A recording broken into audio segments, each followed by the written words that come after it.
La réponse au champion de Parashat Vaishlach. On avait posé deux questions et donc on va essayer de répondre une après l'autre, hein, d'accord?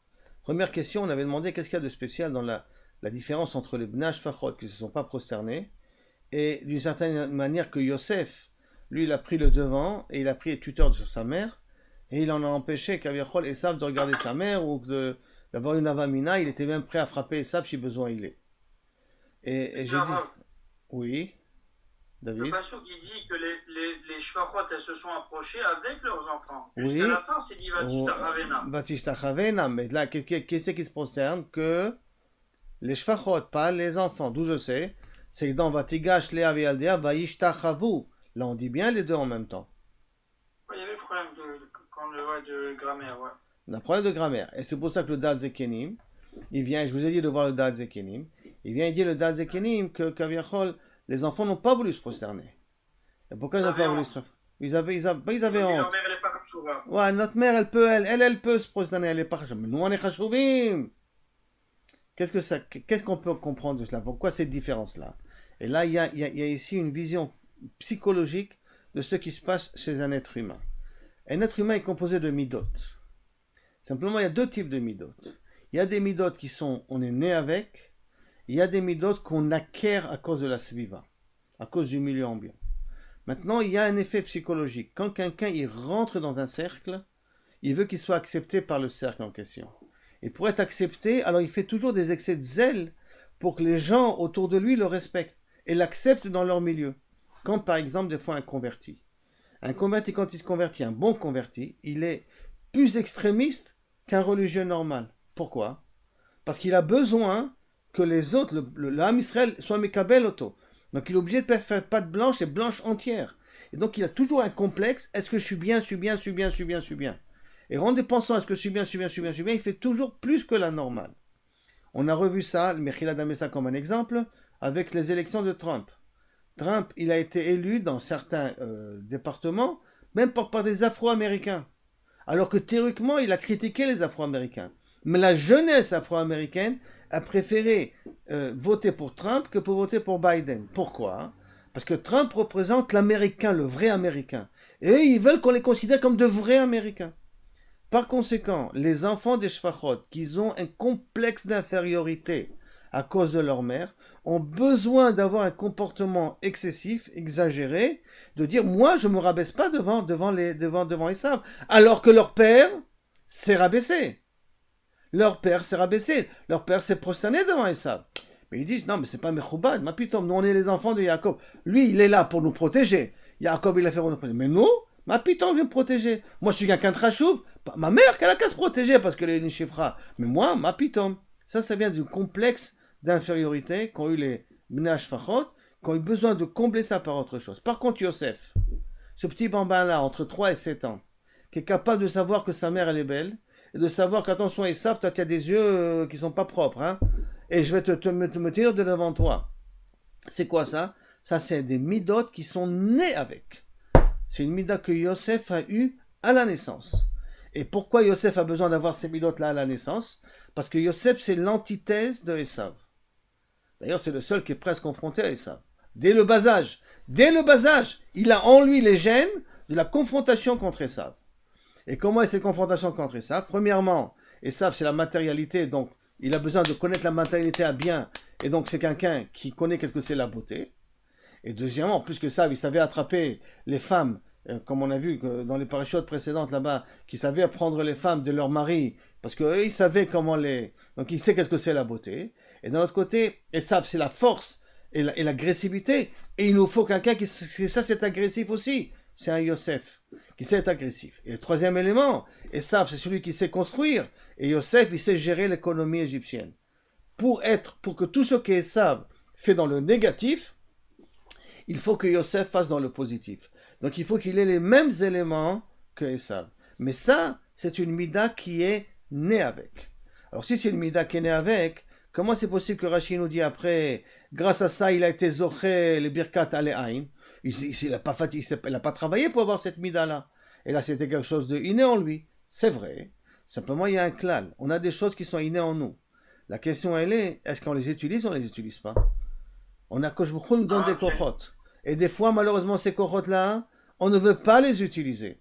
On n'a pas envie de les faire extérioriser. Et on perd tout. Parce qu'on peut donner ces corottes pour les développer au contraire. Et quand on les développe, on reçoit une bracha. Et c'est là qu'il a reçu la bracha à l'Ehaïn. Ken David. C'est ce qu'il a, Jérémie, il a répondu ça ce matin. Jérémie, il a dit Gadol, Metsuve, Veose, Mine, Sheno, Metsuve, Veose. Et comment tu fais rentrer Metsuve ici? Metsuve, c'est comme on a cette nature. Nature. De gérer la beauté. Alors on a une cibouille de bien gérer ça. Nachon. Puisque l'on a cette nature. Nachon. Et alors, donc on est plus grand que si on a travaillé dessus, qui vient Chol. C'est plus grand que si on a travaillé sans nous le demander, tu veux dire. Sans nous le demander. Sans nous le demander. Sans le demander. Inachenami, ça rejoint un petit peu, ça peut aller dans cette optique-là, dans la bracha de Yosef. Pourquoi Davka, à ce moment-là, il reçoit la bracha? Ça, c'était pour la première question. Pour la deuxième question, on avait demandé, qu'est-ce qui se passe ici dans Rashi, quand il demande Milach, Kol HaMachane Azeh Esav. On a vu deux réponses dans Rashi. Premièrement, Milecha, Kol HaMachane, que Mapitom de Klomar, Lama ou Lecha, pourquoi tu as tout ça comme bien? Donc, Kilou Esav refuse la bracha, Kilou Efaz ne veut pas la bracha. Deuxième explication, on a vu le Midrash, que Dochafim Oto le Malachim, lui et ses envoyés, jusqu'à qu'il a dit que je suis Kavichol, le frère de Yaakov. Et après avoir dit frère de Yaakov, il lui répond Yaakov, Limtsochen be'ene Adoni. Tout ça, c'est pour te faire plaire à tes yeux. Qu'est-ce que Yaakov répond et en quoi ça répond aux deux questions, aux deux façons de comprendre que Kavichol, Rashi demande. En d'autres termes, qu'est-ce que même plus la deuxième réponse du Midrash, qu'est-ce qu'il veut nous apprendre? Et la main. Qu'est-ce qu'on voit ici? Que lorsque les Malachim sont venus devant Esav et devant ses amis à lui, et eux ils ont dit qui vous êtes? On est de Esav. Esav te reçoit deux paires de gifles. Tac tac, deux paires de gifles. Là tu n'existes pas. Et imaginez-vous Astérix et Obélix. Tac tac, deux paires de gifles romains. Après il lui fait non. Nous on est c'est le fils. Esav c'est le fils de Yitzhak. Tac tac, deux paires de gifles encore. C'est le fils le petit-fils de Abraham. Deux paires de gifles. Tu es le frère de Yaakov. Ah, tu es de chez nous, toi. Tu mets de côté. Qu'est-ce qu'il veut lui dire ici? Et là, Esav, ou les gens, ou le Midrash, veut nous dire que Esav dit j'ai un srout à vote. J'ai un srout à vote. Il lui répond le Malachim, ça ne sert à rien le srout à vote. Pourquoi? Sauf, c'est vrai que c'est le fils de Yitzhak. C'est le fils d'Abraham. Et le srout à vote ne lui sert à rien. Pourquoi il ne lui sert à rien? Parce qu'à quoi sert le srout à vote? Le srout à vote sert à celui qui a un tafkid. Ça veut dire celui qui a été choisi à représenter Akadosh Baruch Hu sur terre. Comme il a été choisi à représenter Akadosh Baruch Hu sur terre, donc la moindre petite faille, il risque de recevoir une gifle. Il risque de recevoir une gifle parce que si je t'ai choisi, c'est que tu as les capacités. Tu as les capacités et tu ne fais pas, tu risques d'avoir un coup. Or si on va recevoir des coups, on ne va pas pouvoir tenir.